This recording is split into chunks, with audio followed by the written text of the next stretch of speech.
Hi and welcome back to Geology Concepts. I'm Mrityunjay Singh, and in this video, we are going to continue our lecture. Right, so we have started a series जिसमें हम national parks of India के बारे में discussion कर रहे थे. Right, so last class में हमने नेशनल पार्क्स के बारे में डिस्कशन किया था. सबसे पहले तो हमने देखा था कि that we are going to cover all the national parks जो 107 है इन नंबर, 107 इन नंबर. इनको हम स्टेट वाइज जो है कॉम्प्रीहेंसिवली पढ़ने की कोशिश कर रहे हैं. Right, comprehensively in the sense national parks हो गए स्टेट वाइज की एक स्टेट में सपोज लद्दाख में और जम्मू कश्मीर में हमने लास्ट जो हमारा सीरीज का पार्ट था, पहला पार्ट, उसमें हमने लद्दाख और सीरीज में जितने भी नेशनल पार्क्स थे उनको कवर किया था कॉम्प्रीहेंसिवली, जिसमें हमने स्पीशीज भी पढ़ी थी जो आपकी इंपॉर्टेंट स्पीशीज है पेपर के रिस्पेक्ट में. राइट, ऐसे जोग्राफिकल फीचर्स भी पढ़े थे जो इन नेशनल पार्क से एसोसिएटेड हैं, जो आपको थोड़े बहुत अपने जब आप प्रिपरेशन कर रहे हो जोग्राफी की, तो कुछ ऐसे जोग्राफिकल फीचर्स आप बार बार सुनते हैं तो उनका एक थोड़ा सा आपको आइडिया होना चाहिए. राइट, सिमिलरली आज की क्लास में हम अपने डिस्कशन को आगे बढ़ाएंगे, कंटिन्यू करेंगे, जिसमें हम आगे जो डिफरेंट डिफरेंट स्टेट्स है जैसे हिमाचल प्रदेश हो गया, उत्तराखंड हो गया, राइट, इन सब के नेशनल पार्क्स को कवर करेंगे. Right, so we are moving from north towards the south. Right, तो हम ऐसे इसको कवर करेंगे and also we will go in east and west. Right, east और वेस्ट में भी हम इन सारे नेशनल पार्क्स को कवर करने का कोशिश करेंगे इन क्लासेस के थ्रू. राइट, सिमिलरली इन्हीं क्लासेस के बीच में I will let you know about the tiger reserves, कुछ ऐसी इंपॉर्टेंट वाइल्ड लाइफ सेंचुरीज के बारे में भी हम बात करेंगे जो आपके पेपर से को रिलेट करती हूँ, आपके पेपर में बार बार आती हूँ. राइट, या आपके पेपर के पॉइंट ऑफ व्यू से इंपॉर्टेंट हो. राइट, इन सारी चीजों को हम डिस्कस करेंगे आज की क्लास में. मूविंग अहेड, थोड़ा सा रिकैप कर लेते हैं लास्ट क्लास का कि हमने लास्ट क्लास में क्या क्या पढ़ा था. राइट, सो सबसे पहला क्वेश्चन हमने एड्रेस किया था, why national parks are important. National parks important क्यों है. राइट, इसको हम पढ़ रहे थे. इस क्वेश्चन को हमने सिंपली आंसर किया था एक कॉन्सेप्ट से जो हम इन्वायरमेंट में पढ़ते हैं. जब हम इन्वायरमेंट के बारे में पढ़ना स्टार्ट करते हैं तो एक इंपॉर्टेंट कॉन्सेप्ट पढ़ते हैं उसका, food chain. Now food chain हमने देखा था कि that it is a sequence that shows how the energy and the nutrients flow from uh, flow from one organism to another organism in a ecosystem.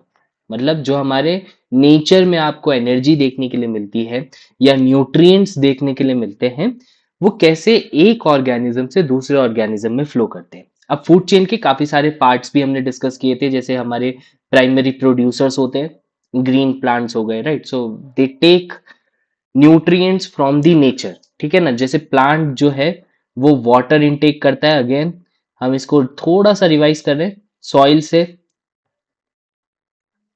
Nutrients intake करता है, water intake करता है, sunlight intake कर रहा है. Right, so these are the natural resources.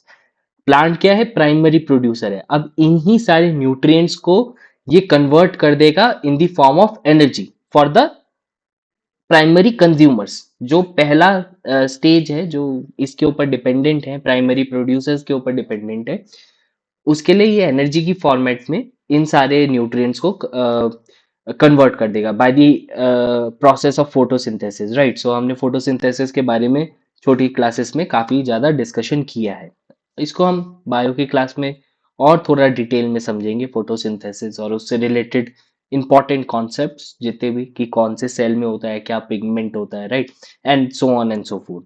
But for now ये जो energy है ये कंज्यूम करते हैं प्राइमरी कंज्यूमर्स. जैसे प्राइमरी कंज्यूमर्स में हमारे आ जाते हैं rabbit, deer, grasshopper and there are many more. ठीक है, जो प्राइमरी कंज्यूमर्स होते हैं they are generally herbivorous, they depend on plants. जो हमारे प्राइमरी प्रोड्यूसर्स होते हैं एक फूड चेन में, ठीक है, they generally depends on plant. ठीक है, अब रैबिट, डियर इसको कंज्यूम करने वाले होते हैं हमारे पास कार्निवोरस, जिसे हम सेकेंडरी कंज्यूमर्स कहते हैं. And then we have apex predators also. Right, apex predators भी हमारे पास होते हैं, जैसे एग्जांपल हो गया tiger, eagle, vultures.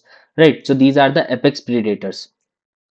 And there is also decomposers. Right, so decomposers क्या होते हैं, जो ये जो एनर्जी, ये जो रॉ फॉर्मेट में हमने नेचर से एनर्जी को लिया है, इसको अगेन इसी रॉ फॉर्मेट में कन्वर्ट कर देते हैं डीकम्पोजर्स। डीकम्पोजर्स होते हैं बेसिकली हमारे बैक्टीरिया और फंगाई, जो डेड प्लांट्स और एनिमल्स होते हैं, इनको ये कंज्यूम करते हैं, और इसमें से ये अगेन जो है हमारा एनर्जी और न्यूट्रिएंट्स का फ्लो अगेन नेचर में, अगेन इकोसिस्टम में चला जाता है, right, by the help of decomposers. ये डीकम्पोज करते हैं डेड प्लांट्स एंड एनिमल्स को। तो ऐसा कुछ हमने फूड चेन के बारे में पढ़ा है, राइट। अब ये कैसे हमारे नेशनल पार्क से रिलेटेड है?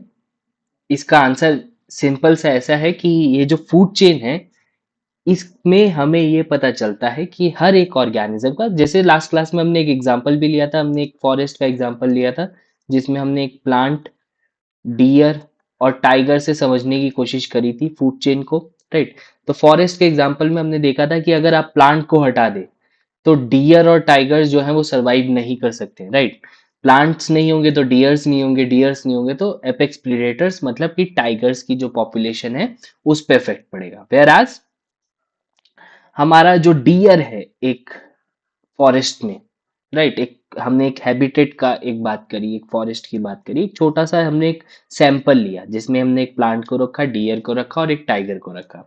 अब प्लांट को हटाया तो दोनों पे इफेक्ट पड़ा, डियर पे और टाइगर पे, दोनों को इक्वली इफेक्ट हमने देखने के लिए मिला एक इकोसिस्टम में। वेयर अगर हम डियर को हटा दें तो टाइगर और प्लांट भी सरवाइव नहीं कर सकते।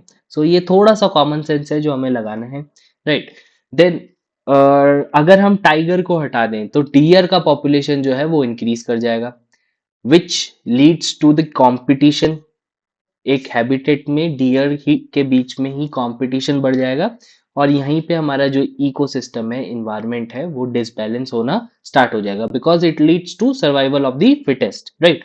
तो यहाँ पे फिर पॉपुलेशन जितनी स्पीड से बढ़ा है उतनी स्पीड से कम भी होता आपको देखने के लिए मिलेगा, राइट। तो ये सारी चीजें हमने समझी थी कि अगर हम एक इकोसिस्टम में से एक भी स्पीशीज को हटा देते हैं तो इसका नेगेटिव इम्पैक्ट पूरे इकोसिस्टम पे पड़ता है। तो हमें हर एक स्पीशीज को कंजर्व करने की जरूरत है, हमें हर एक स्पीशीज को मॉनिटर करने की जरूरत है, राइट। इसी के लिए हमने एक मॉनिटरिंग ग्रुप बनाया है, एक यूनियन बनाया है जिसे हम IUCN भी बोलते हैं। लास्ट क्लास में हमने इसको डिस्कस भी किया था, international union for conservation of nature, right. So last class में हम इसके बारे में डिस्कशन कर रहे थे दैट इट स्टैब्लिश इन 1948। इसका हेडक्वार्टर हमने पढ़ा था ग्लैंड, स्विट्जरलैंड में था, right. So it works in the field of conservation and sustainable use of natural resources, right। sustainable use और conservation of natural resources की फील्ड में ये वर्क करते हैं। अप्रोक्सीमेटली 1400 प्लस इनके पास मेंबर्स हैं, जिसमें कुछ स्टेट्स हैं, कुछ गवर्नमेंट एजेंसीज हैं, एनजीओस है, इंडिजिनियस पीपल है, ऑर्गेनाइजेशंस हैं, साइंटिफिक बॉडीज है which give their inputs on various scientific method to conserve और to sustain the natural resources, ठीक है। और इसी के बेसिस पे जो IUCN है वो हमें, आप देखेंगे कि काफी सारी थीम्स पे वर्क भी करता है। सिमिलरली हमने इसका रिलेशन इंडिया के साथ भी देखा था कि इंडिया और IUCN, as India is very wealthy in the terms of flora and fauna, ठीक है। इंडिया की अगर आप फ्लोरा एंड फौना के रिचनेस देखेंगे तो आपको प्राइम देखने के लिए मिलेगी as compare to other nations, ठीक है। यहाँ पे डाइवर्सिटी बहुत ज्यादा है, फ्लोरा और फौना दोनों की, राइट। सो इंडिया और IUCN का जो रिलेशन है वो एक यूनिक रिलेशन है सिंस 1969। ये 2 ईयर आपको तो एटलीस्ट याद रखने, लास्ट क्लास में भी हमने इसको डिस्कस किया था कि ministry of forest, environment and climate change जो है वो एक नोडल एजेंसी की तरह काम करती है IUCN की एक्टिविटीज में इंडिया में, राइट। अच्छा, नाउ IUCN एक जो हेडक्वार्टर है, कंट्री क्वार्टर है, ऑफिस है, वो इंडिया में भी स्टैब्लिश किया गया है 2007 में न्यू दिल्ली में, राइट। इंडिया और IUCN काफी सारे थीम्स पे जो है वो कोरिलेटेड कोलैबोरेट करते हैं, कोरिलेटेड वर्क करते हैं, कोलैबोरेट वर्क करते हैं, राइट। जैसे रेड लिस्ट हो गया, प्रोटेक्टेड एरिया मैनेजमेंट हो गया, इकोसिस्टम बेस्ड एडॉप्टेशन हो गया, या biodiversity conservation, wetland management, species specific conservation like tiger and elephant जैसी काफी सारी जो इंपॉर्टेंट एक्टिविटीज हैं to conserve the nature, to conserve the flora और फौना। उसमें इंडिया और आईयूसीएन दोनों they share their datas, their scientific methods, ताकि हम एक बेटर जो अपना इकोसिस्टम है उसको कंजर्व कर पाए, राइट। मूविंग अहेड, आईयूसीएन के बारे में हमने और बहुत सारी चीजें देखी थी। इसमें एक रेड लिस्ट बहुत इंपॉर्टेंट थी, ठीक है। पूरा जो आपका जो नेशनल पार्क्स है वो रेड लिस्ट पे थोड़ा सा ज्यादा टिल्टेड है। नेशनल पार्क्स हो गया, वाइल्ड लाइफ सेंचुरीज हो गया, बायोस्फीयर रिजर्व हो गया, राइट। सो रेड लिस्ट है क्या? Now these are the themes, right. So if you remember, these are the different themes on which IUCN works. ICN climate change पे काम करता है, मराइन एक्टिविटीज पे काम करता है, मतलब ओशन एक्टिविटीज पे काम करता है, पॉलिसी मेकिंग पे, इन्वायरमेंट को प्रोटेक्ट करने के लिए, कंजर्व करने के लिए पॉलिसी मेकिंग पे काम करता है, right. So these are the different themes on which IUCN works. ये जो डाटा लिया गया है ये ऑफिशियल साइट ऑफ आईयूसीएन से लिया गया है, राइट। सो इसको अगर आपको थोड़ा और इलेबोरेटेड समझने का अगर आपको लगता है कि मुझे थोड़ा और इलेबोरेटेड थीम्स के बारे में थोड़ा और पता होना चाहिए, we will conduct a class, ठीक है। स्पेसिफिक थीम्स के ऊपर हम एक क्लास कंडक्ट कर लेंगे कि कैसे कैसे डिफरेंट थीम्स में आईयूसीएन जो है वो वर्क करता है, राइट। मूविंग अहेड, एक हमारी रेड लिस्ट की हम डिस्कशन कर रहे थे, राइट। सो रेड लिस्ट एक इंपॉर्टेंट लिस्ट है। अब ये हमने लास्ट क्लास में भी डिस्कस किया था, ये एक लिस्ट है थ्रेटेंड स्पीशीज की, राइट। जो एनिमल एक्सटिंक्ट होने वाले हैं, एक्सटिंक्ट हो चुके हैं या एक्सटिंक्ट होने के रिस्क पे हैं, right. Not only animals, fungi and plant also, right. So remember this, जो ऑफिशियल साइट है वहां पे एनिमल्स, फंगाई एंड प्लांट्स लिखा गया है। काफी सारे सोर्सेज में, बुक्स में आपको सिर्फ एनिमल्स के बारे में देखने के लिए मिलेगा, बट आईयूसीएन जो रेड लिस्ट निकालता है वो इन तीनों कैटेगरीज में निकालता है। नाउ हमने इसको एक एग्जाम्पल से समझा था स्कूल के, राइट। स्कूल में जैसे हमारी जो क्लास टीचर होती थी, जो हमारा क्लास को ओवरलुक करती थी, हमारे जितने भी बच्चों का एनालिसिस करती थी कि कौन सा बच्चा कैसा परफॉर्म कर रहा है, राइट। सो ही और शी प्रिपेयर्ड अ लिस्ट जिसमें कुछ बच्चे जो होते थे वो टॉप पे होते थे। अब ये कैसे होता था? असेसमेंट होता था, एक क्लास टेस्ट होता था, यूनिट टेस्ट होता था, जिससे पता चलता था कि ये जो स्टूडेंट्स है they are performing well in the academic area, right. Where as there are certain mediocres also, ये कुछ ऐसे स्टूडेंट्स थे जिन पे थोड़ा कम ध्यान देना चल सकता था, मतलब इन पे थोड़ा सा ध्यान दे सकते हैं। They are in the middle category, right. And then there are the back benchers, right. So back benchers पे स्पेसिफिक जो टीचर्स का रहता था, ध्यान रहता था कि वो इंटरेक्ट करें क्लास में, वो थोड़ा आगे बैठे, राइट। और उनको टीचर जो है वो क्रॉस क्वेश्चनिंग कर सके, उनके डाउट क्लियर हो सके, ताकि वो उनका एकेडमिक परफॉर्मेंस जो है वो ग्रेजुअली इंप्रूव होता रहे, राइट। सो जो जो टॉपर्स हैं उन पे थोड़ा सा लीस्ट कंसर्न जो है टीचर्स दिखाते थे कि ये टॉपर है, ही विल या she will do it by himself और हरसेल्फ, राइट। वेर जो मीडियोकर्स थे उनको थोड़ा सा ध्यान देने की जरूरत थी, but they can cope up. But last में जो बैक बेंचर्स बचते हैं हमारे स्कूल में या क्लास में, तो उन पे टीचर्स थोड़ा ज्यादा ध्यान देती थी, स्ट्रिक्टनेस लेवल ज्यादा होता था, राइट। कभी कभार इवन इफ यू रिमेम्बर तो स्पोर्ट्स के पीरियड्स भी कट हो जाते थे कि you have to stay back and work on certain subjects, जो भी वीक सब्जेक्ट्स होंगे। सो सिमिलरली रेड लिस्ट भी ऐसी ही है। आईयूसीएन डिफरेंट डिफरेंट पैरामीटर्स पे एनिमल्स को, फंगाई को और प्लांट को असेस करता है, एनालाइज करता है, इनके डाटा को कलेक्ट करता है, राइट। कि इनका लोकल पॉपुलेशन साइज कितना है, ग्लोबल पॉपुलेशन साइज कितना है स्पीशीज का, right. Ecology and global use और trade in species, the threat it faces and conservation action that are being implemented to protect it। इनके बेसिस पे क्या है, एक लिस्ट तैयार होती थी for different animal, fungi and plant, जिसमें कैटेगरी वाइज हर एक एनिमल को, प्लांट को और फंगाई को डिवाइड कर दिया जाता था, राइट। सो कुछ ऐसी कैटेगरी आपको देखने के लिए मिलेगी हर एक प्लांट, एनिमल एंड फंगाई के लिए। इसमें कुछ शॉर्ट फॉर्म्स दी गई हैं, जैसे ई एक्स जिसे हम एक्सटिंक्ट के लिए यूज करते हैं, आईयूसीएन ने ही इसको डेवलप किया है, राइट। जैसे हम पीएच स्केल में कितना एसिडिक है कितना बेसिक है वो वैसे नापते हैं, राइट। कि हमारा कोई भी एलिमेंट जो है वो कंपाउंड हो गया केमिकल हो गया वो उसकी एसिडिटी को मेजर करने का तरीका है, राइट। तो जितना जीरो की तरफ जाता रहेगा उतना एसिडिक होता रहेगा, राइट। और जितना 14 की तरफ जाता रहेगा उतना बेसिक होता रहेगा। न्यूट्रल वैल्यू हमारी 7 होती है, इफ यू रिमेम्बर, राइट। सो इसके बारे में भी हम डिस्कशन करेंगे पूरा, केमिस्ट्री जब हम डिस्कस करेंगे, राइट। बट फॉर नाउ ये भी कुछ सिमिलर स्केल है, आप ऐसे ही समझ सकते हैं इसको कि एक्सटिंक्ट के लिए हम जो है वो ई एक्स यूज कर रहे हैं। मतलब अगर आप लेफ्ट की तरफ जाएंगे तो आपका जो रिस्क है, जो आपका एनिमल या फंगाई या प्लांट के खत्म होने का जो रिस्क है वो बढ़ जाता है, राइट। सो एक्सटिंक्ट मतलब खत्म हो चुका है, there is no evidence found now. Then we have extinct in the wild, मतलब यहाँ पे कंजर्वेशन की जरूरत है but outside the wild, right. So इसको स्पेशल अटेंशन चाहिए। जैसे हम इसके लिए जू खोलते हैं, बॉटनिकल गार्डन्स खोलते हैं, right. So extinct in the wild, survive only in the captive और आउटसाइड इट्स नेचुरल रेंज। तो उसके लिए हम ईडब्ल्यू लगाते हैं, ये ईडब्ल्यू यूज करते हैं किसी भी एनिमल के लिए।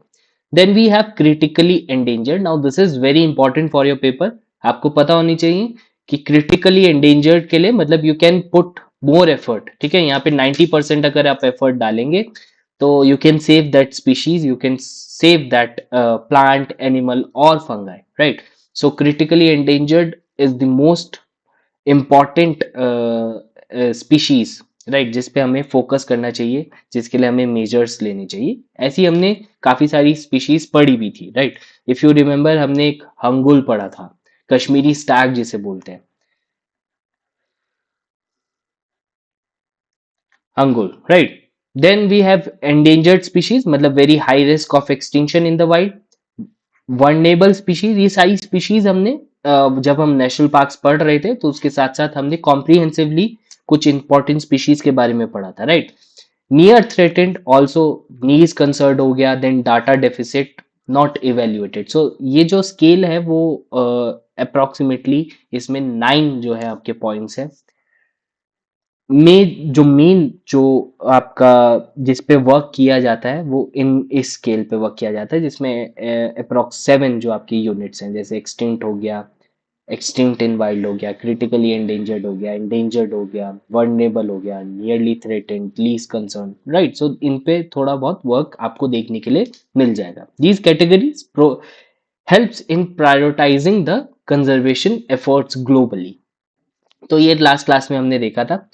इन्हीं कैटेगरी के बेसिस पे कुछ एरियाज भी आईयूसीएन में जो है वो डिवाइड किए गए हैं, right. So types of areas जिसमें स्ट्रिक्टनेस लेवल जो है वो डिफाइन किया जाता है। मतलब सपोज अगर टाइगर किसी एरिया में रह रहा है और उसको कंजर्व करने की जरूरत है तो उसको बहुत ज्यादा प्रोटेक्शन की जरूरत है, तो उस एरिया को डिफरेंट कैटेगरीज में आईयूसीएन ने डिवाइड किया है। जैसे एनिमल, प्लांट और फंगाई को डिवाइड किया है, वैसी एरियाज की कैटेगरी को भी यहाँ पे डिवाइड किया गया है by the IUCN, right.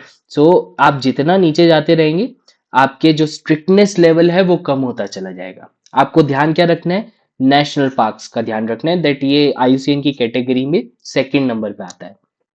First A and first B में वाइल्डरनेस एरिया है, स्ट्रिक्ट नेचर रिजर्व है। प्राइमरी ऑब्जेक्टिव्स आप पढ़ सकते हैं इफ यू वांट, बट हाँ आपको नेशनल पार्क तो एटलीस्ट याद रखने हैं। और फोर्थ नंबर पे आपके आते हैं वाइल्ड लाइफ सेंचुरीज, राइट। सो ये भी आपको थोड़ा बहुत याद रखना है, right. So these are important for your paper. अभी तक क्वेश्चन नहीं पूछा गया है but they can ask you कि नेशनल पार्क आईयूसीएन की कैटेगरी में किस टाइप के एरिया में आते हैं, first A, first B, second, third, fourth, fifth and sixth. तो आपको उसमें वहां पे आपको ये जो डाटा है वो हेल्प कर सकता है, राइट। मूविंग अहेड, हमने लास्ट क्लास में और क्या देखा था, दिस इज सिमिलर ग्राफ। आप जितना लेफ्ट की तरफ जाते रहेंगे आपका स्ट्रिक्टनेस लेवल बढ़ता रहेगा, जितना आप राइट की तरफ जाते रहेंगे उतना स्ट्रिक्टनेस लेवल कम होता रहेगा, राइट। मूविंग अहेड, आगे बात करते हैं। फिर हमने डिफरेंसेस देखे थे वाइल्ड लाइफ सेंचुरी के बीच में, इसमें बायोस्फीयर रिजर्व भी था, अभी यहाँ पे मैंने उसको माइनस कर दिया है। आप अपना फोकस अभी वाइल्ड लाइफ सेंचुरी और नेशनल पार्क्स पे रखिए, right. So national wild life sanctuary याद रखिएगा स्पीशीज स्पेसिफिक भी हो सकती है, राइट। पर्टिकुलर स्पीशीज के लिए भी वाइल्ड लाइफ सेंचुरी हो सकती है। वेर एज नेशनल पार्क एक स्ट्रिक्टेड एरिया होता है जिसमें हम काफी सारे स्पीशीज को जो है वो प्रोटेक्ट करने की कोशिश करते हैं, right. A protected area for conservation of an ecosystem and wild life, protected area for conservation of wild life and biodiversity. मतलब ये आप थोड़ा सा इसमें डिफरेंस ये याद रखिएगा कि वाइल्ड लाइफ सेंचुरीज जो है वो स्पीशीज स्पेसिफिक हो सकती हैं। इसका एक एग्जांपल आज हम पढ़ेंगे भी, राइट। सो बाउंड्रीज की अगर बात की जाए तो बाउंड्रीज में नॉट स्ट्रिक्टली डिफाइन, यहाँ पे नेशनल पार्क्स में स्ट्रिक्टनेस लेवल जो है वो बढ़ जाएगा। जैसे कि आप आईयूसीएन की लिस्ट में भी देख सकते हैं, जो वाइल्ड लाइफ सेंचुरी है वो थोड़ा नीचे आती है नेशनल पार्क्स में, वो टाइप्स ऑफ एरिया में। तो यहाँ स्ट्रिक्टनेस लेवल कंपैरेटिवली कम है, राइट। तो ये चीज याद रखिएगा। ह्यूमन एक्टिविटी की बात करें तो वाइल्ड लाइफ में may be allowed to a certain extent, but national parks में there is no human activity like grazing, forestry, cultivation, right? तो ये सारी चीजें अलाउड नहीं है। Then we have ownership, tourism, legal backing, थोड़े से एग्जांपल्स भी हमने देखे थे, ठीक है। तो ये भी आप याद रख सकते हैं, ऑल्दो हमने लास्ट क्लास में उसको बहुत डिटेल में डिस्कस किया था। देन वी हैव सीन कि नेशनल पार्क बेसिकली होता क्या है, ये गवर्नमेंट की टूरिज्म साइट से ही ये जो आप देख रहे हैं इमेज ये लिया गया है, जिसमें बताया गया है कि an area notified by the state and centre, ठीक है। कोई भी एरिया जो स्टेट और सेंटर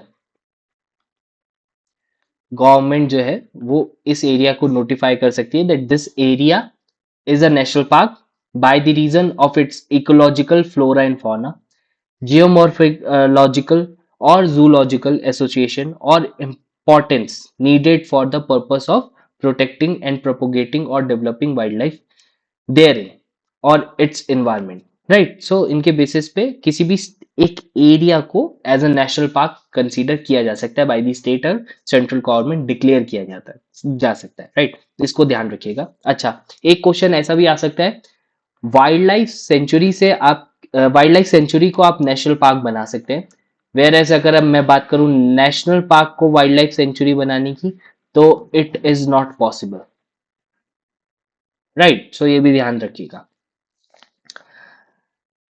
नेशनल पार्क जो है वो highest level of protection that can be given to an area under the wildlife protection act 1972 होता है, राइट। ये किसी भी एरिया को जब हमारी कंट्री में हाईएस्ट प्रोटेक्शन लेवल देना हो तो हम उसको national park as a consider कर सकते हैं, राइट। नेशनल पार्क कंसीडर करने के देर आर सर्टेन पैरामीटर्स, उसका ecological importance, flora and fauna का इंपॉर्टेंस, जियोमॉर्फोलॉजिकल इंपॉर्टेंस हो सकता है, zoological association or important needed for the purpose of protecting and propagating or developing wildlife therein, ये भी एक क्राइटेरिया हो सकता है to consider any area as a national park. ये लास्ट क्लास में हमने डिस्कस किया था। बट नेशनल पार्क एक ऐसा एरिया होता है जिसमें हाईएस्ट लेवल ऑफ प्रोटेक्शन दी जाती है under wild life protection act 1972। अगर इंडिया के हिसाब से देखें तो वाइल्ड लाइफ प्रोटेक्शन एक्ट के अंदर हम किसी भी एरिया को नेशनल पार्क घोषित करते हैं या डिक्लेयर करते हैं, राइट। मूविंग एड, इसके बाद हमने देखे थे यहाँ से हमारे नेशनल पार्क्स जो हैं वो स्टार्ट हो गए थे, जिसमें हमने सबसे पहला नेशनल पार्क पढ़ा था हेमिस नेशनल पार्क, जिसमें स्नो लेपर्ड एक इंपॉर्टेंट स्पीशीज पड़ी थी। याद रखिएगा ये वनरेबल है, राइट। तो स्नो लेपर्ड यहाँ पे वनरेबल है। आप ऑल्टीट्यूड में बहुत ऊपर है, स्नो लेपर्ड मतलब यहाँ पे इट रिक्वायर्ड टेम्परेट रीजन, ठीक है। ये जो स्नो लेपर्ड है इसे एक टेम्परेट क्लाइमेट चाहिए, कोल्ड क्लाइमेट चाहिए। तो इसलिए अब आप यहाँ पे अब ऐसा मत करिएगा कि वेस्ट बंगाल में स्नो लेपर्ड मिलते हैं, right. So you have to put certain common sense in this, ठीक है। टिबेटियन वुल्फ इंपॉर्टेंट स्पीशीज है for the paper, again it is vulnerable, right. हमने काफी सारी स्पीशीज पढ़ी थी लास्ट क्लास में, जैसे स्नो लेपर्ड हो गया, टिबेटियन वुल्फ हो गया, सांबर हो गया, राइट। सो ये सारी स्पीशीज हमने पढ़ी थी जो कि वनरेबल है। Moving ahead, city forest. अच्छा, सिटी फॉरेस्ट में हमने लास्ट क्लास में एक देखा था, देखना रह गया था हमारा हिमालयन सेरो। हिमालयन सेरो ये भी आप याद रखिएगा, it is vulnerable in IUCN status, ठीक है। ये वनरेबल कैटेगरी में। कश्मीरी स्टैग अगेन आप देख सकते हैं critically endangered. Now do one thing, जितनी भी क्रिटिकली एंडेंजर्ड स्पीशीज हैं आप उनको अलग से लिख लीजिएगा, राइट।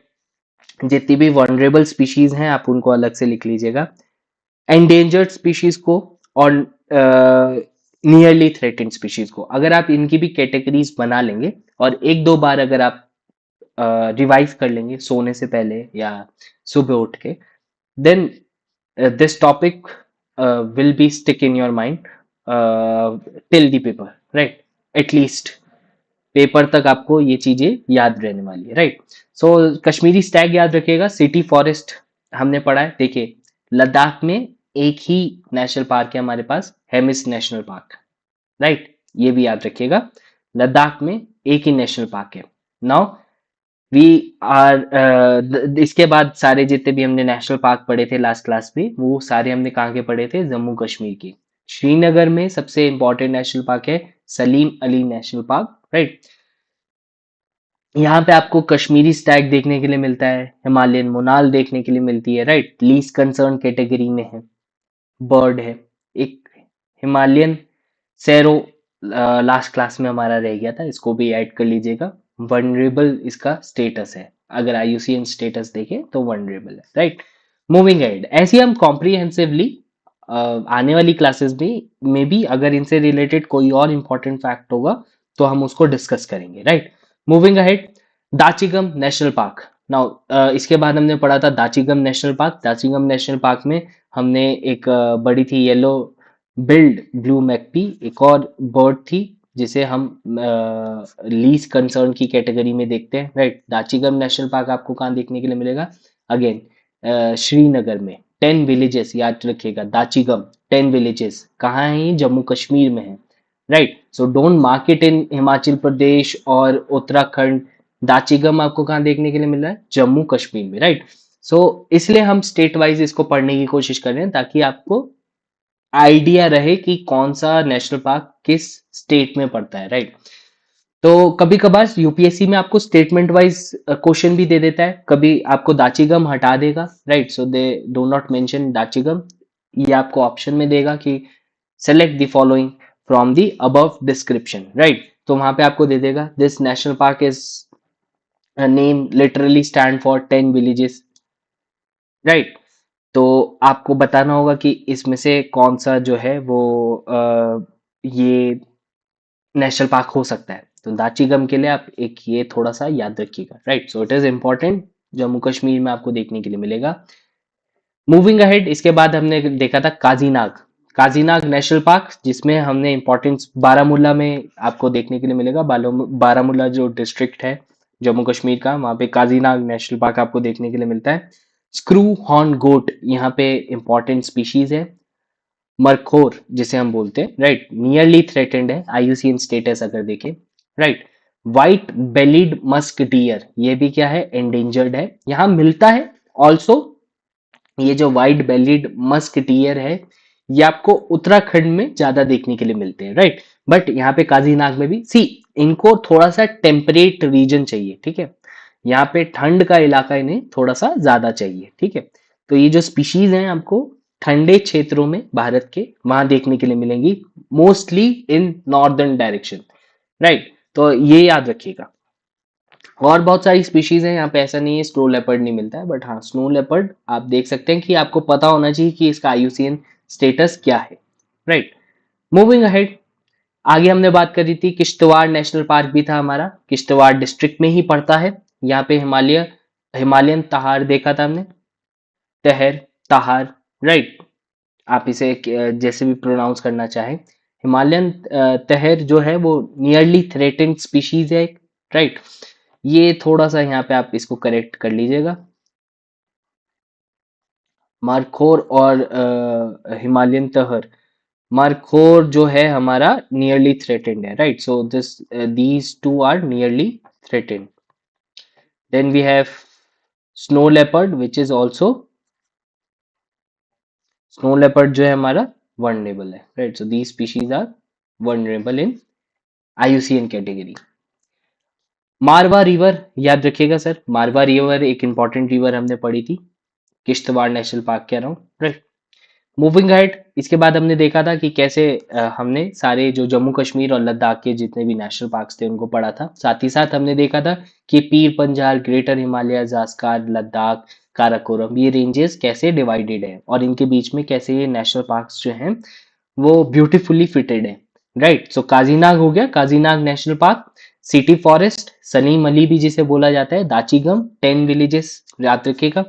किश्तवाड़ नेशनल पार्क, तो काजीनाग, किश्तवाड़, सिटी फॉरेस्ट और दाचीगम, ये जितने भी हमारे फॉरेस्ट है ये कहाँ के हैं, जम्मू एंड कश्मीर के हैं। इसके ऊपर आपको देखने के लिए मिलेगा हेमिस नेशनल पार्क, जो कि जास्कार रेंज पे आपको देखने के लिए मिलता है, राइट।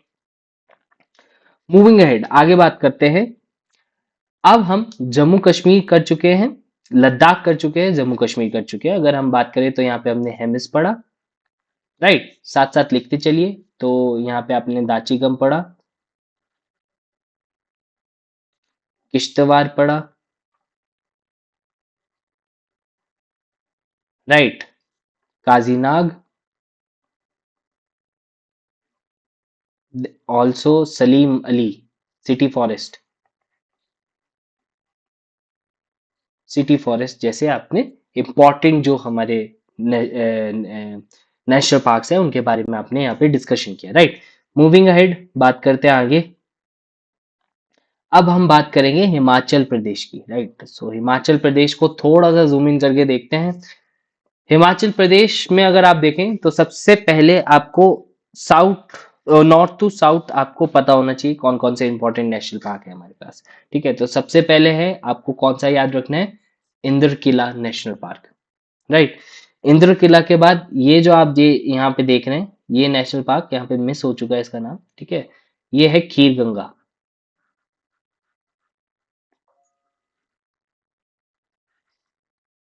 कौन सा नेशनल पार्क है, Kheer Ganga national park. Then we have Pin Valley, then we have Pin valley national park. Pin Valley आपको याद रखना है, Pin valley national park. Greater Himalayan national park, greater Himalayan national park. तो Indra Kila, Kheer Ganga, Pin Valley, greater Himalayan, and then last में आपका आता है सिंबाल बारा, सिंबल बारा, राइट। सो मैं यहाँ लिख देता हूं, इन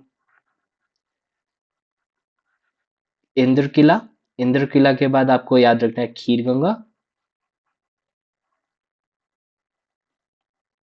खीर गंगा के बाद आपको याद रखना है Pin Valley,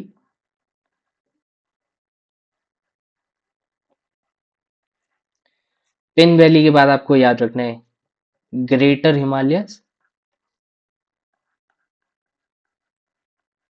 greater Himalaya national park, उसके बाद सिंबल बारा,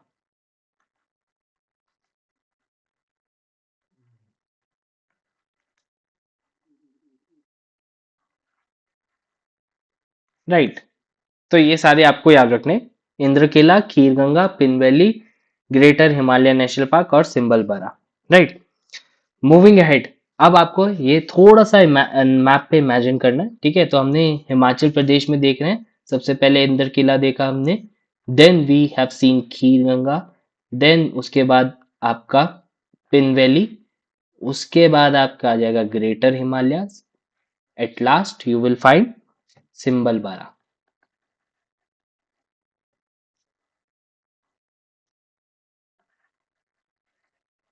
राइट। तो ये आपको 1 2 3 4 5 पांचों जो है नेशनल पार्क याद रखने हैं, इंपॉर्टेंट, इनका आप लोकेशन भी देख सकते हैं। नॉर्थ टू साउथ आपको पता होना चाहिए, कभी कभार ऐसे भी पूछ लेता है, राइट, हिमाचल प्रदेश के। सबसे पहले इंद्र किला नेशनल पार्क को समझने की कोशिश करते हैं, कुल्लू डिस्ट्रिक्ट में आपको देखने के लिए मिलेगा, राइट। इस्टेब्लिश हुआ था, न्यूली स्टैब्लिश है, 2010 में इसको स्टैब्लिश किया गया, Indra Kila national park in Kullu, right. यहाँ पे टेम्परेट, यहाँ का अगर क्लाइमेट देखेंगे तो टेम्परेट होगा। अल्पाइन मीडोज, अब ये नाम याद रखिएगा, अल्पाइन आगे भी यूज होगा। अल्पाइन मतलब ऑल्टीट्यूड पे मिलने वाले, राइट, हाइट पे मिलने वाले। अल्पाइन मीडोज, मीडोज मतलब ग्रासलैंड्स, राइट। मीडोज को हम क्या कहते हैं, ग्रासलैंड। इंडिया में बुग्याल्स भी बोला जाता है, बुग्याल, राइट। और मर्ग, गुलमर्ग, सोनमर्ग, ऐसे नाम सुने होंगे आपने, राइट। सो मिडोज यूज किया जाता है। अल्पाइन मतलब हाइट पे मिलने वाले, height, alpine, altitude, alpine, right. Trees की स्पीशीज बहुत इंपॉर्टेंट है यहाँ पे। देवदार हो गया, रोरोडेंड्रॉन जिसे हम बुनाश भी बोलते हैं, राइट। सो कुछ ऐसा दिखता है। उत्तराखंड में इसको जीआई टैग के लिए अप्लाई किया गया है, राइट। रिसेंटली अभी इसके लिए जीआई टैग के लिए अप्लाई किया गया है उत्तराखंड में। सो अप्रोक्सीमेटली 134 स्पीशीज के अराउंड रेडोडेंड्रॉन की है, जो हिमाचल प्रदेश और उत्तराखंड में आपको देखने के लिए मिलती है।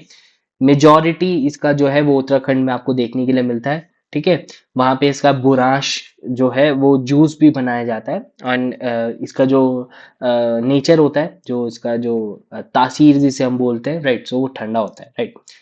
बाकी यहाँ पे आपको लेपर्ड देखने के लिए मिलता है, हिमालयन ब्लैक बियर देखने के लिए मिलता है, ब्राउन बियर देखने के लिए मिलता है, सो on and so fourth. Musk deer आपको देखने के लिए मिलता है, राइट। आगे हम बात करेंगे इन सब चीजों की। दूसरी है हमारी pin valley, pin valley national park. Now this is very important. Pin valley national park located है स्पीति वैली में, राइट। तो कभी कभार आपसे क्वेश्चन पूछ लेता है, लाहौल स्पीति में कौन सा पार्क एसोसिएटेड है लाहौल स्पीति से, राइट। सो यहाँ पे हिमाचल प्रदेश का जो लाहौल स्पीति है, वहां पे पिन वैली नेशनल पार्क आपको देखने के लिए मिल जाएगा, राइट।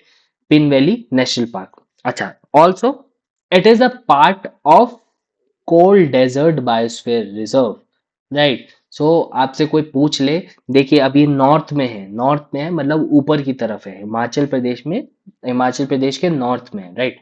सो पिन वैली किसका पार्ट है? Cold desert biosphere reserve. इसको आप लद्दाख से कंफ्यूज मत कीजिएगा, राइट। सो अगर ऑप्शन में लद्दाख और हिमाचल प्रदेश हो तो आप थोड़ा सा ध्यान रखिएगा कि पिन वैली जो है वो हिमाचल प्रदेश में कोल्ड डेजर्ट बायोस्फीयर रिजर्व का पार्ट है, राइट। सो इस चीज को याद रखिएगा। अगर आपसे लाहौल स्पीटीज के अराउंड क्वेश्चन पूछता है तो भी आपको क्या याद रखना है? Pin valley, right. यहाँ की एक इंपॉर्टेंट स्पीशीज है, अगर आप इसे नहीं भी पढ़ेंगे तो भी चल जाएगा, साइबेरियन इबेक्स। नाउ इबेक्स की काफी सारी वेराइटीज है, राइट। सो ये नियरली थ्रेटेंड है, but there are many varieties of ibex. जैसे हमारा साइबेरियन इबेक्स हो गया, जो लीस्ट कंसर्न कैटेगरी में आता है, नियर थ्रेटेंड की कैटेगरी में आता है। Then we have markhor also. Then we have, हमने ये भी पढ़ा था, और मार्कोर आपने देखा, राइट। सो नियर थ्रेटेंड है, screw horn goat. There are all also other varieties, ठीक है। तो ये भी आप थोड़ा सा यहाँ पे देख सकते हैं। Nubian ibex, bezoar ibex, alpine ibex, right. सो ये काफी सारी वेराइटीज है इबेक्स की, जिनकी कैटेगरीज जो है आईयूसीएन के स्टेटस में डिफरेंट है।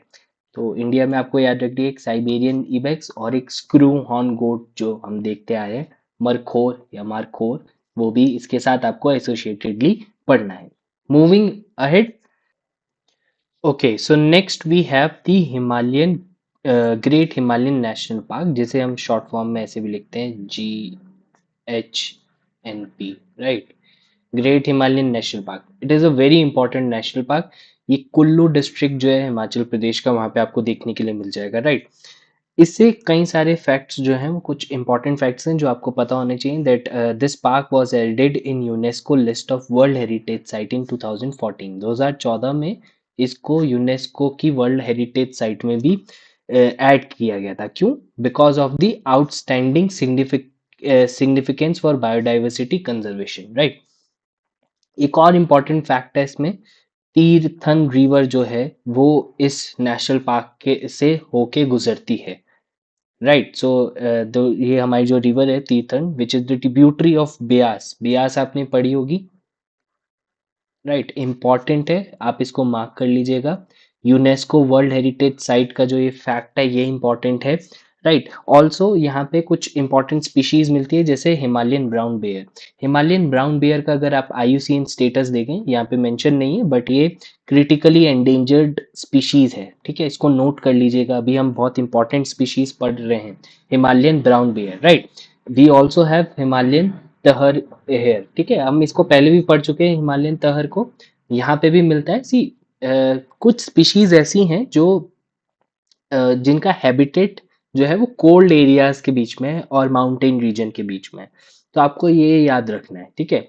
नीलगिरी तहर भी आप आगे पढ़ेंगे, राइट, और हिमालयन तहर भी आप देख रहे हैं। So you have to keep in mind कि जो हिमालयन तहर है उसका जो आपका जो हैबिटेट है वो थोड़ा कोल्डर रीजन्स में, where as Himalayan brown bear एक इम्पॉर्टेंट एक सिग्निफिकेंट जो है हमारे पास स्पीशीज है जो क्रिटिकली एंडेंजर्ड है, ठीक है, आपको ग्रेट हिमालयन नेशनल पार्क में देखने के लिए मिलेगी, राइट।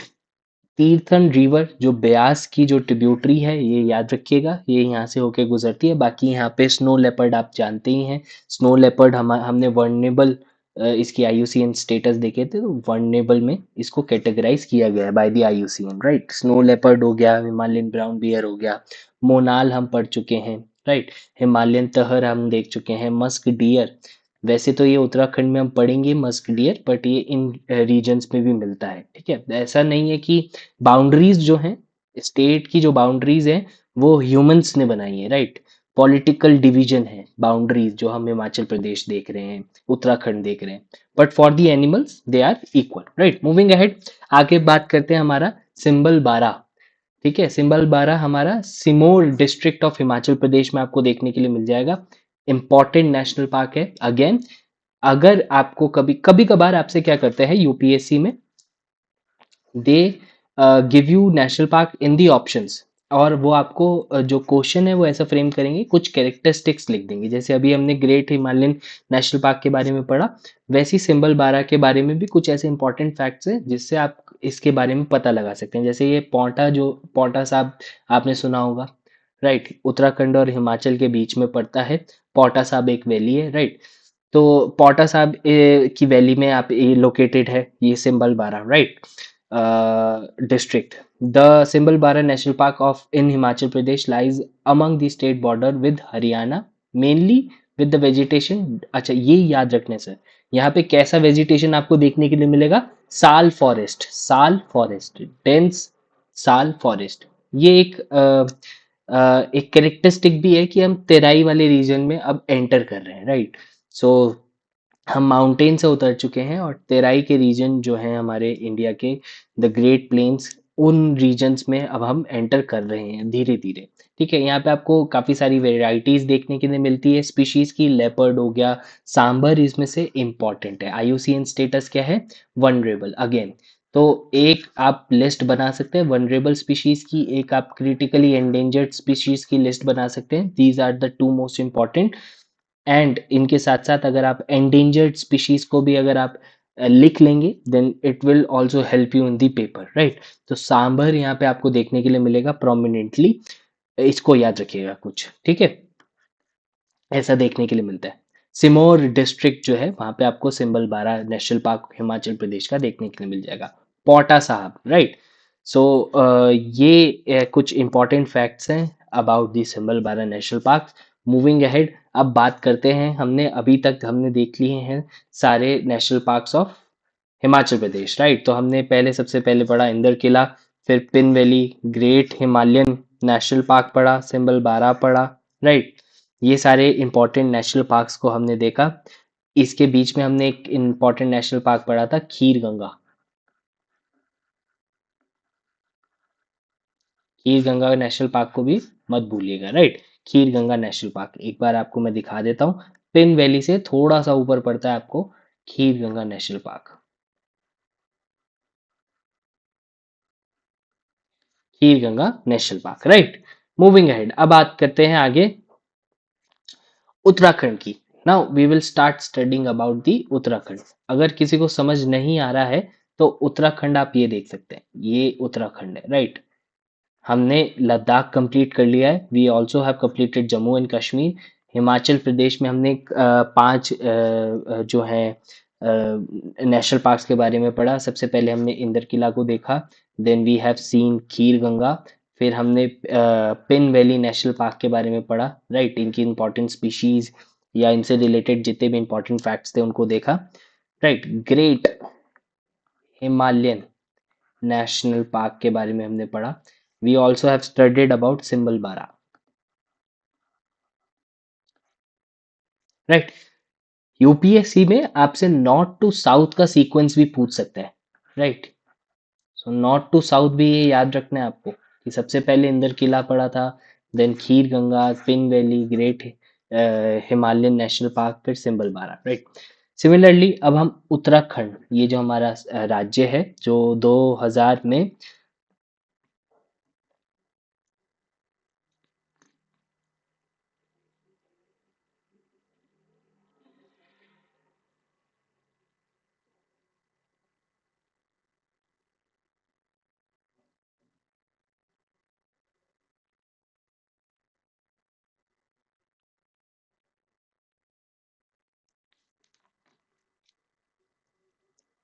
2000 में ये अलग हुआ था किससे? उत्तर प्रदेश से, ठीक है ना। तो इसके बारे में, इसके सारे नेशनल पार्क्स के बारे में हम पढ़ने वाले हैं, राइट। अच्छा, नेशनल पार्क यहाँ से सबसे पहला स्टार्ट होता है गोविंद पशु विहार। सबसे पहला नेशनल पार्क आपको इसमें क्या याद रखना है? Govind Pashu Vihar. Then we have Gangotri national park. इसके बाद हमारे पास आ जाता है valley of flower. Sir important है, ठीक है। तो ये यहाँ पे आपका नेपाल का रीजन लग रहा है, तो इसको भी थोड़ा सा देख के चलना है, ठीक है। ऊपर जैसे आप जाते रहेंगे तो ये बॉर्डर वाला एरिया है। Then we have Nanda Devi national park. ये कुछ इंपॉर्टेंट नेशनल पार्क्स हैं, यहाँ पे आपको याद रखने हैं। अब आप नीचे आ रहे हैं, right, so you are going below. ये आप नीचे प्लेन्स की तरफ आ रहे हैं, साउथ जा रहे हैं, ठीक है। तो यहाँ पे आपको सबसे पहले मिलते हैं राजा ji tiger reserve. National park तो मिलता ही है, साथ साथ राजा जी टाइगर रिजर्व भी है, ठीक है। राजा जी टाइगर रिजर्व याद रखना है आपको। Fine. Then we have Jim Corbett national park और कॉर्बेट टाइगर रिजर्व भी। अगर मैं आपको लिस्ट दिखाऊं ना टाइगर रिजर्व्स की, तो ये हमारी टाइगर रिजर्व्स की लिस्ट है। तो आप यहाँ पे कहीं भी आप लद्दाख देख पा रहे हैं? इस पूरे स्टेट की लिस्ट में आप कहीं भी लद्दाख देख पा रहे हैं? नहीं। हिमाचल प्रदेश? नहीं। क्या देख पा रहे हैं आप? उत्तराखंड, राइट। उत्तराखंड में दो टाइगर रिजर्व्स हैं, एक कॉर्बेट टाइगर रिजर्व। आप थोड़ा आइडिया लगा सकते हैं कि जो टाइगर है, ये पहाड़ पे क्लाइम, इसका जो एरिया है वो सूटेबल नहीं है, ठीक है ना, ठंड पहाड़। तो इसलिए ये आपको हायर लेटीट्यूड्स पे नहीं देखने के लिए मिलता है। अब आप जैसे जैसे नीचे आते रहेंगे वहां पे आपको टाइगर रिजर्व्स भी हम साथ साथ पढ़ते रहेंगे। राजा जी दूसरा 2015 में राजा जी बना। कॉर्बेट नेशनल पार्क 1973 से 74 के बीच में इसको बनाया गया था, राइट। सो ये भी याद रखना है। तो टाइगर रिजर्व हमने देखा कि यहाँ पे आपको दो टाइगर रिजर्व्स में मिलेंगे। राजा जी टाइगर रिजर्व्स, हम पहले टाइगर रिजर्व्स पढ़ रहे हैं, राइट। सो अगर आप इसको मैप पे भी देखेंगे तो यहाँ पे देख सकते हैं आप, इससे ऊपर आपको कहीं टाइगर रिजर्व्स नहीं देखने के लिए मिलेंगे। ये आपके दो टाइगर रिजर्व्स हो गए। दो टाइगर रिजर्व्स है, राजा जी नेशनल पार्क और जिम कॉर्बेट, राइट। सो यहाँ पे आपको यही दो चीजें भी याद रखनी है कि यहाँ पे हमारे दो टाइगर रिजर्व्स भी हैं और दो नेशनल पार्क्स भी हैं, ठीक है। राजा जी नेशनल पार्क भी है, टाइगर रिजर्व भी है, जिम कॉर्बेट नेशनल पार्क भी है और टाइगर रिजर्व भी है, राइट। सो सबसे पहले हमने कौन सा पढ़ा? Govind Pashu Vihar, Gangotri, valley of flowers, Nanda Devi, Raja ji national park and Jim Corbett national park, right. आगे बढ़ते हैं, इनके बारे में थोड़ा थोड़ा इंफॉर्मेशन अब हम देखना स्टार्ट करते हैं, राइट। सो सबसे पहले हम बात करते हैं वैली ऑफ फ्लावर्स की। वैली ऑफ फ्लावर एक इंपॉर्टेंट हमारे पास नेशनल पार्क है, ठीक है, चमोली डिस्ट्रिक्ट में पड़ता है। यूनेस्को वर्ल्ड हेरिटेज साइट है यहाँ पे। Is located in a unique location that serves at the meeting point of western and eastern Himalayan ranges, ठीक है। यूनेस्को की वर्ल्ड, बहुत ही खूबसूरत है आपको यहाँ पे वैली ऑफ फ्लावर जो है, एक बुग्याल, एक मिडो टाइप का है जहाँ पे आपको फ्लावर्स जो है, डिफरेंट वेराइटीज जो हमारे एल्पाइन फ्लावर्स होते हैं वो आपको देखने के लिए मिलते हैं। The park is known as, अच्छा यहाँ पे आपको एक चीज याद रखनी है। The park is known for its endemic alpine flowers, meadows and diverse flora, right. सो ये क्वेश्चन आपसे यूपीएससी में ऑलरेडी पूछा जा चुका है। वैली ऑफ फ्लावर भी दिया था, राइट, एंड ये स्टेटमेंट भी दिया था, एंडेमिक एल्पाइन फ्लावर्स। एंडेमिक आप मतलब समझते ही हैं। एल्पाइन का मतलब है, एल्पाइन का मतलब होता है जो ऑल्टीट्यूड में ऊपर हो, राइट। हमने इसके बारे में बात भी करी थी, जो आपको हाइट पे मिले। एंड फ्लावर्स आप समझते हैं, राइट। सो यहाँ पे आपको कैसे मिलेंगे? एंडेमिक एल्पाइन फ्लावर्स, ये चीज आपको याद रखनी है। दो इंपॉर्टेंट स्पीशीज भी आप यहाँ पे एसोसिएट कर सकते हैं, एशियन ब्लैक बियर, अभी हमने ब्राउन बियर की बात करी जी जो क्रिटिकली एंडेंजर्ड था, सारे बियर्स क्रिटिकली एंडेंजर्ड नहीं है, ये वनरेबल स्टेट में है, ठीक है। एशियन ब्लैक बियर को आप याद रखिएगा। रेड फॉक्स यहाँ पे आपको देखने के लिए मिलती है which is least concern, right, so least concern आपको देखने के लिए यहाँ पे रेड फॉक्स मिलेगी। वैली ऑफ फ्लावर याद रखिएगा, इंपॉर्टेंट है फॉर दी पेपर, बहुत बार पूछा जा चुका है डिफरेंट एग्जामिनेशंस में, राइट। मूविंग अहेड, अब बात करते हैं राजा जी नेशनल पार्क के बारे में, राइट। यहाँ पे ये हरिद्वार डिस्ट्रिक्ट में आपको देखने के लिए मिल जाएगा जो राजा जी नेशनल पार्क है, ठीक है। इससे एसोसिएटेड कुछ इंपॉर्टेंट जगहें भी आपको याद रखनी है। चेला हो गया, ठीक है, तो यहाँ पे आपको चेला एक जगह देखने के लिए मिलेगी, ठीक है। और साथ साथ आपको मोतीचूर, यहाँ पे दो वाइल्ड लाइफ सेंचुरीज भी आपको देखने के लिए मिलती है, चिला और मोतीचूर वाइल्ड लाइफ सेंचुरी, ठीक है, राजा जी नेशनल पार्क में। इंपॉर्टेंट है, बहुत ही इंपॉर्टेंट है, बिकॉज ये साथ साथ क्या है, टाइगर टाइगर रिजर्व भी है, ठीक है, हमने उत्तराखंड की लिस्ट में इसको देखा था। अब यहाँ से आपको इंपॉर्टेंट एनिमल जो आप बचपन से पढ़ते आ रहे हैं, टाइगर, एलिफेंट, ऐसे एनिमल्स आपको देखने के लिए मिलेंगे। सारे कैसे होंगे, एंडेंजर्ड है, ठीक है। एशियन एलिफेंट एंडेंजर्ड है, मोतीचूर वाइल्ड लाइफ सेंचुरी और चेला वाइल्ड लाइफ सेंचुरी याद रखिएगा, चेला वाइल्ड लाइफ सेंचुरी और Motichur wild life sanctuary, right, Motichur wild life sanctuary and Chila wild life sanctuary, ये दो किससे एसोसिएटेड है, राजाजी नेशनल पार्क से एसोसिएटेड है, right. The three wild life sanctuaries are namely as Chila, Motichur and Rajaji sanctuaries were merge into one, ठीक है, इसको फिर नेशनल पार्क्स में कन्वर्ट कर दिया गया। तो ये आप पेपर में आपसे राजाजी सेंचुरी तो देगा नहीं, पर आपको चिला सेंचुरी दे सकता है वाइल्ड लाइफ सेंचुरी, और मोतीचूर वाइल्ड लाइफ सेंचुरी दे सकता है, सो दैट उससे आप क्या लगा सकते हैं एक आइडिया कि ये राजाजी नेशनल पार्क की बात हो रही है, right. So Rajaji national park is well known for it's elephant habitat. The park is the part of Rajaji tiger reserve which is much larger in, मतलब एरिया के रिस्पेक्ट में बहुत बड़ा है, ठीक है। This park is well known for its scenic beauty and one of the best place to visit in Haridwar, right. So आप कभी अगर हरिद्वार जाएं, उत्तराखंड, देहरादून, हरिद्वार, तो इन एरियाज में आपको क्या देखने के लिए मिलेगा, राजा जी नेशनल पार्क देखने के लिए मिलेगा। मूविंग अहेड, अब बात करते हैं जिम कॉर्बेट की। जिम कॉर्बेट भी इंपॉर्टेंट है सर। अच्छा, यहाँ पे हमने हायरार्की को फॉलो नहीं किया है, यहाँ पे हमने इंपॉर्टेंट जो पेपर के लिए इंपॉर्टेंट है उनको हम पहले पढ़ रहे हैं उत्तराखंड में, राइट। तो जिम कॉर्बेट नेशनल पार्क आपको देखने के लिए मिलता है नैनीताल में, याद रखिएगा। और ये क्या है, एक और टाइगर रिजर्व है। हमने अभी दो टाइगर रिजर्व पढ़े हैं, हम हमारे पहले टाइगर रिजर्व है, पहले हमारा जिम कॉर्बेट है और राजाजी नेशनल पार्क है, राइट। अच्छा, gym Corbett national park is the oldest national park in India, ये फैक्ट काफी बार जो हमारे एसएससी या स्टेट पीसीएस के एग्जामिनेशन है उसमें पूछा गया है, and was establish in 1936 as Hailey's national park, ठीक है। तो इसको याद रखिएगा, to protect the endangered Bengal tiger, यहाँ पे टाइगर रिजर्व भी है तो ऑब्वियसली बंगाल टाइगर आपको देखने के लिए मिलेगा नैनीताल डिस्ट्रिक्ट, राइट। अच्छा, अब जो ये जिम कॉर्बेट नेशनल पार्क है इसका थोड़ा सा लोकेशन आपको समझने की जरूरत है, ठीक है। अब यहाँ पे आप थोड़ा सा देखिए, ये जो जिम कॉर्बेट नेशनल पार्क है, ये आपको, ये यूपी है हमारा और ये हमारा क्या है, उत्तराखंड है। और यहाँ पे आपको इसके बॉर्डर पे आपको देखने के लिए मिल रहा है जिम कॉर्बेट नेशनल पार्क। तो अब एज एन एनिमल, ये बाउंड्रीज एनिमल के लिए जो है वो एनिमल इन बाउंड्रीज को फॉलो नहीं करते, ठीक है। तो सपोज अगर टाइगर जो है, वो टाइगर ऐसा नहीं रहेगा कि यार मैं तो सिर्फ उत्तराखंड में ही रहूंगा, राइट। तो ये जो नेशनल पार्क है ये स्टेट की बाउंड्री पे है, तो ऑब्वियसली इसका एक्सटेंशन जो होगा वो थोड़ा बहुत यूपी में भी आपको देखने के लिए मिलेगा, ठीक है। अब टाइगर के लिए तो कोई ऐसी स्टेट की बाउंड्रीज नहीं है ना, ये तो हमारी political boundaries human as a citizen हमने क्रिएट की है इन इंडिया, राइट। एनिमल्स के लिए कोई बाउंड्रीज नहीं होती। तो ये जो कॉर्बेट नेशनल पार्क है, ये इसका एक्सटेंशन आपको देखने के लिए मिलता है थोड़ा सा यूपी में, जिसे हम बोलते हैं अमनगढ़ टाइगर रिजर्व। ये इंपॉर्टेंट है for the paper, very very important, right? So Amangarh Tiger Reserve forms an extension of the buffer to Jim Corbett National Park. Amangarh tiger reserve कहाँ पे है? यूपी में है। और ये किसका एक्सटेंशन है?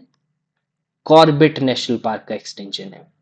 ये याद रखिएगा, कॉर्बेट नेशनल पार्क का एक्सटेंशन है। कुछ स्पीशीज इंपॉर्टेंट है, जैसे क्रेस्टेड सर्पेंट ईगल, जिसका लीज कंसर्न्ड है। ठीक है, तो मोस्टली ईगल्स जो है हमारी एंडेंजर्ड में या क्रिटिकली थ्रेटेंड में आती हैं, बट क्रिटिकली एंडेंजर्ड में आती हैं। बट ऐसा नहीं है कि ईगल ईगल की काफी सारी वेराइटीज होती हैं, राइट? तो उसमें से एक ऐसी वेराइटी है जो लीज कंसर्न में। अब ऐसा रट के नहीं जाना है, you don't have to cram कि सारी ईगल्स जो है वो एंडेंजर्ड होगी या क्रिटिकली एंडेंजर्ड होगी। कुछ ऐसी ईगल्स भी होती हैं जो लीज कंसर्न कैटेगरी में है, जिसमें हमने एग्जाम्पल ले लिए, ताकि आप पेपर में यहाँ पे कंफ्यूज ना हो। Then we also have blossom headed parakeet, right? So parrot की वेराइटी है, नियरली थ्रेटेंड, इसका आईयूसीएन स्टेटस है अभी हाल फिलहाल, करेंटली, राइट? सो ये दो आप याद रखेंगे, जिम कॉर्बेट और राजाजी नेशनल पार्क। अमनगढ़ को याद रखिएगा, again it is the extension of the Corbett in UP. Then we have Govind Pashu Vihar national park, right? Govind national park जिसे बोला जाता है, उत्तर काशी में है, राइट? सो इनके सबके आप ये डिस्ट्रिक्ट भी याद रखिएगा। ये हरिद्वार में है, जिम राजा जी जिम कॉर्बेट नैनीताल में है। उससे पहले चमोली में हमने वैली ऑफ फ्लावर्स के बारे में पढ़ा, राइट? गोविंद पशु विहार एक इम्पॉर्टेंट हमारे पास नेशनल पार्क है। The park spread overs the altitude, river Tons यहाँ से जाती है, टोन्स रिवर, राइट? किसकी ट्रिब्यूटरी है? यमुना की। मार्क कर लीजिएगा, ये आपकी ऑफिशियल साइट ऑफ जो गवर्नमेंट की टूरिज्म की साइट है, वहां पे आपको ये इंफॉर्मेशन देखने के लिए मिलेगी। वहां से ये डाटा जो है वो एक्सट्रैक्ट किया गया है। तो टोन्स जो है वो किसकी ट्रिब्यूटरी है? यमुना की ट्रिब्यूटरी है, ये इंपॉर्टेंट है। Wild life sanctuary is one of the site designated for conservation of leopard and its habitat found in India. अच्छा, ये जो यहाँ ये पहली वाइल्ड लाइफ सेंचुरी है जहां से हमारा क्या हुआ है, गोविंद पशु विहार में अ, आपको देखने के लिए मिलता है प्रोजेक्ट स्नो लेपर्ड 2009 में। ठीक है, ये इंपॉर्टेंट है। कहाँ से स्टार्ट हुआ है? 2009 से, गोविंद पशु विहार से, राइट? अभी हमने लद्दाख में देखा, अपने हिमाचल प्रदेश के काफी सारे एरियाज में देखा। तो स्नो लेपर्ड आपको ये पूरे बेल्ट पे आपको देखने के लिए मिल जाएगा। हिमालय जो है जहाँ पे स्नो आपको देखने के लिए मिलेगी हाई ऑल्टीट्यूड्स पे। तो गोविंद पशु विहार भी उत्तरकाशी, उत्तरकाशी थोड़ा सा नॉर्थ में पड़ता है उत्तराखंड में, मतलब ये थोड़ा सा कोल्ड रीजन है उत्तराखंड का, ठंडा इलाका है, राइट? ऑल्टीट्यूड बहुत हाई है उत्तरकाशी का, तो यहाँ पे आपको स्नो लेपर्ड्स देखने के लिए मिलता है। और यहीं पे सबसे पहले गवर्नमेंट ने पहला snow leopard project, conservation project जो है वो स्टार्ट किया था 2009 में। ये फैक्ट है, याद रखना है for the paper, right? Also यहाँ पे आपको बियर्डेड वल्चर देखने के लिए मिलता है, नियर थ्रेटेड। अब वल्चर जैसे कि हमने पढ़ा है कि या तो एक्सटिंक्ट हो चुके हैं या क्रिटिकली एंडेंजर्ड हैं, राइट? तो ऐसा नहीं है कि सारे वल्चर क्रिटिकली एंडेंजर्ड है। जैसे हमने अभी ईगल के बारे में पढ़ा था, तो वल्चर जो है, there are 9 varieties of vulture. तो 9 की 9, ऐसा नहीं है कि आप रट के चले जाएं पेपर के लिए कि सारी वल्चर्स तो हमारे एंडेंजर्ड कैटेगरी में या क्रिटिकली एंडेंजर्ड कैटेगरी में। देयर आर सर्टेन वल्चर्स जो कि हमारे नियर थ्रेटेंड है। ठीक है, तो इसका आईयूसीएन स्टेटस याद रखिएगा, पेपर में कंफ्यूज ना हो इसलिए हमने इसको यहाँ ऐड किया है। टोन्स आपको याद रखना है। गोविंद पशु विहार में स्नो लेपर्ड प्रोजेक्ट स्टार्ट हुआ था पहली बार। स्नो लेपर्ड को कंजर्व करने के लिए गवर्नमेंट ने सबसे पहला कदम कहाँ उठाया था? गोविंद पशु विहार में उठाया था 2009 में, राइट? तो ये फैक्ट्स भी आपको साथ साथ याद रखने हैं। अच्छा, उत्तराखंड में एक और इम्पॉर्टेंट वाइल्ड लाइफ सेंचुरी है जो कि है पिथौरागढ़ में। आपने नाम सुना होगा पिथौरागढ़ में। इसको अगर मैप पे देखें तो अप्रोक्सीमेटली ये इन एरियाज में आपको देखने के लिए मिल जाएगी, राइट? इस एरिया में देखने के लिए मिलेगी, जो ये आपका नेपाल से जो एरिया टच हो रहा है उत्तराखंड का, वहां पे आपको ये वाइल्ड लाइफ सेंचुरी देखने के लिए मिलेगी, जिसको हम बोलते हैं Askot musk deer wild life sanctuary. ठीक है, तो अभी हमने व्हाइट बेलीड मस्क डियर के बारे में हिमाचल प्रदेश में भी सुना था, राइट। सो इसका IUCN स्टेटस क्या है, एंडेंजर्ड है। यहाँ पे इसके लिए एक वाइल्ड लाइफ सेंचुरी स्पेशली खोली गई है। जैसे कि हम जानते हैं कि वाइल्ड लाइफ सेंचुरी कभी कभार स्पीशीज ओरिएंटेड भी हो सकती है, ठीक है। तो एस्कॉट वाइल्ड लाइफ सेंचुरी कहाँ पे है, पिथौरागढ़ में है। ये भी आपको याद रखना है, ठीक है। पिथौरागढ़, अल्मोड़ा फॉरेस्ट, अल्मोड़ा और पिथौरागढ़, ऐसे कभी अगर आपको पेपर में क्वेश्चन दे दिया तो एटलीस्ट आप इसको अटेम्प्ट करके आइएगा। उत्तराखंड का पार्ट है ये, ठीक है। उत्तराखंड में हम पढ़ रहे हैं इसको। उत्तराखंड के पिथौरागढ़ डिस्ट्रिक्ट में आपको Askot musk deer wild life sanctuary देखने के लिए मिलती है, जहाँ पे व्हाइट बेलीड मस्क डियर को कंजर्व किया जाता है, जिसका IUCN स्टेटस क्या है, एंडेंजर्ड, राइट। इसकी एक फोटो भी आपको एग्जैक्टली देखने के लिए नहीं मिलती है विकिपीडिया पे। इसका मतलब ये है कि ये बहुत ज्यादा खतरे में है, ठीक है, बहुत कम दिखता है। खैर, मूविंग अहेड। इसके बाद हम देखते हैं चमोली में। अगेन हमारे पास क्या है, Nanda Devi national park, right. सो हम अभी तक पढ़ के आ चुके हैं काफी सारे नेशनल पार्क्स उत्तराखंड के। गोविंद पशु विहार हमने पढ़ा, ठीक है। वैली ऑफ फ्लावर्स हमने देखा, नंदा देवी हम पढ़ रहे हैं, राजा जी हो गया, जिम कॉर्बेट हो गया, right. Askot musk deer sanctuary हम देख रहे हैं, पिथौरागढ़ डिस्ट्रिक्ट में है, राइट। सो पिथौरागढ़ डिस्ट्रिक्ट में आपको यहाँ वेस्ट साइड ऑफ उत्तराखंड आपको देखने के लिए मिल जाएगी, राइट। मूविंग अहेड, आगे बात करते हैं नंदा देवी नेशनल पार्क के बारे में। Nanda Devi national park is the India second highest peak भी है नंदा देवी, राइट। नंदा देवी एक हमारा बायोस्फीयर रिजर्व भी है, राइट। तो ये भी याद रखिएगा, ये क्या है, बायोस्फीयर रिजर्व भी है। यूनेस्को बायोस्फीयर रिजर्व से आपको क्या याद रखना है, यूनेस्को ने इसको एक्नॉलेज किया होगा, रिकॉग्निशन दिया होगा, राइट। सो बायोस्फीयर रिजर्व भी है।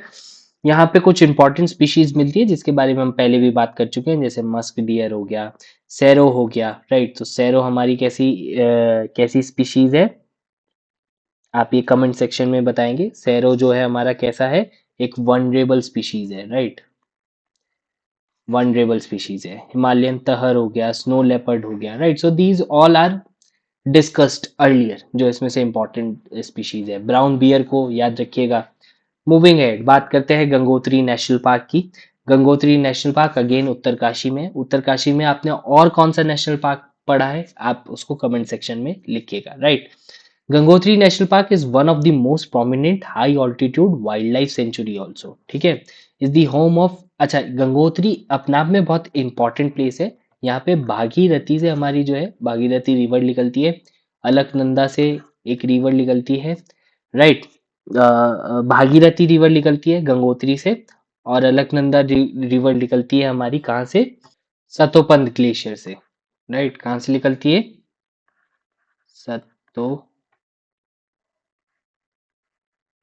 ग्लेशियर से, ठीक है। तो ये बनाती है देवप्रयाग में गंगा को। इसके बारे में हम वैसे पढ़ेंगे आगे आने वाली क्लासेस में, बट इंपॉर्टेंट प्लेस है गंगोत्री, राइट, जहाँ से भागीरथी का उद्गम स्थल जिसे हम मानते हैं, right, catchment area of Bhagirathi river, ठीक है। उत्तरकाशी में आपको ये नेशनल पार्क देखने के लिए मिल जाएगा। अगेन सिमिलर इंपॉर्टेंट स्पीशीज है यहाँ पे, snow leopard, leopard, Himalayan black bear, brown bear, Musk, right, Himalayan तहर, सैरो। तो ये सारी स्पीशीज जो है इंपॉर्टेंट है for the paper, again and again आप देख ही रहे हैं। और गंगोत्री नेशनल पार्क अपने आप में एक इम्पॉर्टेंट नेशनल पार्क भी है, वाइल्ड लाइफ सेंचुरी भी, राइट। मूविंग अहेड, अब बात करते हैं और नीचे आ जाते हैं। अब हम बात करेंगे हरियाणा की, राइट। तो हरियाणा में आपको 2 वाइल्ड लाइफ सेंचुरीज पढ़नी है। तो सपोज आप अभी याद कर चुके होंगे उत्तराखंड की वाइल्ड लाइफ सेंचुरीज, राइट। अगर उत्तराखंड की बात की जाए तो हमारे पास सबसे पहले आती है Govind Pashu Vihar, Gangotri, valley of flowers, Nanda Devi, right, tiger ji, Raja ji tiger reserve national park, then we have Jim Corbett national park, right. तो ये सारी हमने नेशनल पार्क्स और कुछ टाइगर रिजर्व्स के बारे में उत्तराखंड में पढ़ा, ठीक है। तो याद कर लीजिएगा, पहले गोविंद पशु विहार, then we have Valley of Flowers, then we have Gangotri, Nanda Devi, Rajaji National Park and Jim Corbett, right? So ये सारे आपको नॉर्थ टू साउथ भी अगेन याद करने हैं, ठीक है। एग्जैक्टली और इनके साथ एसोसिएटेड जितने भी इंपॉर्टेंट फैक्ट्स हैं जो हमने अभी तक पढ़े, राइट। सो उनको भी आपको देखते चलना है। अब बात करते हैं हरियाणा की, राइट। सो अगर हरियाणा की बात की जाए तो अब हम कहाँ आ चुके हैं? ये जो आप पोर्शन देख रहे हैं हरियाणा का, राइट। सो ये सारा पोर्शन कहाँ का है? हरियाणा का है, ठीक है। तो अब हम उत्तराखंड से नीचे आ चुके हैं और नीचे आ चुके हैं प्लेन्स में, हरियाणा। हरियाणा में आपको ज्यादा कुछ याद करने के लिए नहीं है। There are only two wild life sanctuaries. एक कालेसर वाइल्ड लाइफ आपको याद रखना है, वो national park, Kalesar national park और सुल्तानपुर नेशनल पार्क। ये दो नेशनल पार्क आपको हरियाणा के लिए याद करने हैं, ठीक है। कौन कौन से? कालेसर और सुल्तानपुर, कालेसर एंड सुल्तानपुर, ठीक है। अच्छा, अब यहाँ पे देखिए हरियाणा कहीं आपको देखने के लिए मिल रहा है? तो आप कहेंगे नहीं, हरियाणा भी यहाँ पे आपको कहीं देखने के लिए नहीं मिलता है, ठीक है। तो अभी तक आपने सिर्फ दो टाइगर रिजर्व्स के बारे में पढ़ा, एक कॉर्बेट टाइगर रिजर्व और एक राजाजी टाइगर रिजर्व, ठीक है। दोनों कहाँ थे? उत्तराखंड में थे। हिमाचल प्रदेश हो गया, लद्दाख हो गया, जम्मू कश्मीर हो गया और हरियाणा हो गया, अभी तक यहाँ पे टाइगर रिजर्व्स नहीं है, ठीक है। उत्तराखंड का हम पढ़ चुके हैं, आप देख सकते हैं हरियाणा में कोई टाइगर रिजर्व नहीं है, ठीक है। मूविंग एड, आगे बात करते हैं कालेसर नेशनल पार्क के बारे में। Kalesar national park important national park है, यमुनानगर डिस्ट्रिक्ट ऑफ हरियाणा में आपको देखने के लिए मिलता है। अच्छा, किस लिए फेमस है सर? यहाँ पे आपको ये कुछ इंपॉर्टेंट स्पीशीज जो है बर्ड्स की, ये देखने के लिए मिलती है। Siberian crane, critically endangered species यहाँ पे होती नहीं है। बेसिकली साइबेरियन क्रेन जो है ये कैस्पियन सी के ऊपर से जो है ये फ्लाई करते हुए इंडिया की तरफ आती है। सो जैसे हमारे हाईवेज होते हैं वैसे इनके भी एयरवेज होते हैं, ठीक है। इन बर्ड्स के भी एयरवेज होते हैं। जैसे जैसे ठंड बढ़ती रहती है, इनके जो हैबिटेट है, नेचुरल हैबिटेट है वहां पे, तो दे दे माइग्रेट, ठीक है। तो जब ये माइग्रेट कर रही होती है तो बीच में हॉल्ट लेती है।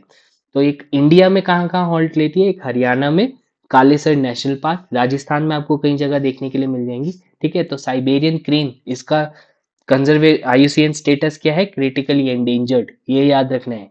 ग्रेट फ्लेमिंगो लीस्ट कंसर्न्ड है सर, ठीक है। ग्रेट व्हाइट पेलिसियन, ये भी कैसी है?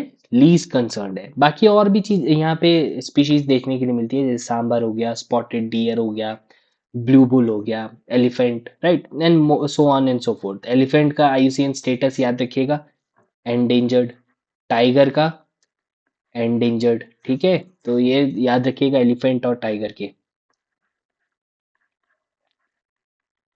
राइट। मूविंग एट, दूसरी हमारी इंपॉर्टेंट नेशनल पार्क कौन सा है?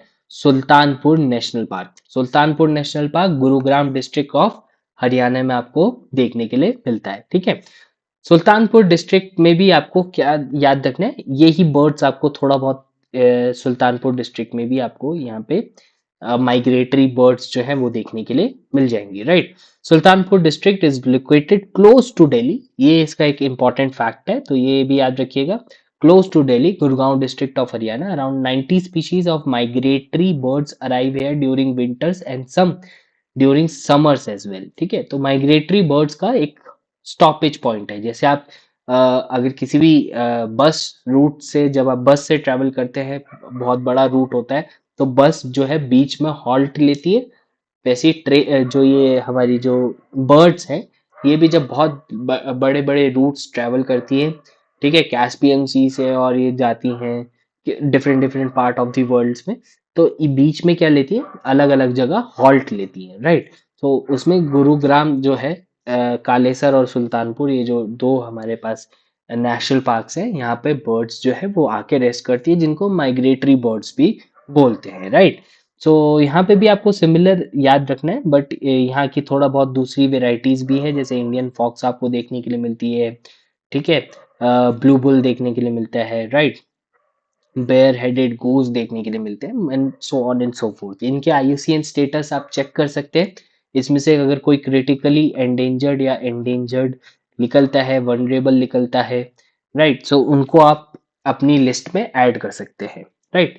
So that's all for today. अभी तक हमने लद्दाख, जम्मू एंड कश्मीर, हमने हिमाचल प्रदेश, उत्तराखंड एंड ऑल्सो हरियाणा, इन सब का जितने भी नेशनल पार्क्स थे, राइट, इनके अंदर जितने भी इंपॉर्टेंट वाइल्ड लाइफ सेंचुरी है जो आपको अभी याद कर लेनी चाहिए for upcoming paper, right. Also tiger reserves हमने सब याद कर दिए। आप इसको एक बार सोने से पहले या सुबह जब आप अपना पढ़ना स्टार्ट करते हैं, स्टडी रूटीन स्टार्ट करते हैं, तब आप उससे पहले आप इसको 5-10 मिनट रिवाइज कर सकते हैं। रेगुलरली रिवाइज करेंगे तो आपको जल्दी जल्दी ये याद होना स्टार्ट हो जाएंगे, राइट। फिर हम जल्दी से करंट अफेयर्स पे भी जंप कर पाएंगे। तब मैं आपको काले सर ये सुल्तानपुर में ये मिला है, काले सर से एसोसिएटेड है, या ये स्पीशीज जो है ये प्लांट की इंपॉर्टेंट है, एनिमल की इंपॉर्टेंट है, तो आप थोड़ा बहुत उससे करंट अफेयर से आप रिलेट कर पाएंगे। आप अगर कोई न्यूज़ पढ़ेंगे तो आप उसको भी समझ पाएंगे, right. So you have to revise it again and again, ताकि आप जो है इस पे मास्टरी कर सके। Thanks for watching. अगली क्लास में हम एक और स्टेट से स्टार्ट करेंगे, राइट। थैंक्स।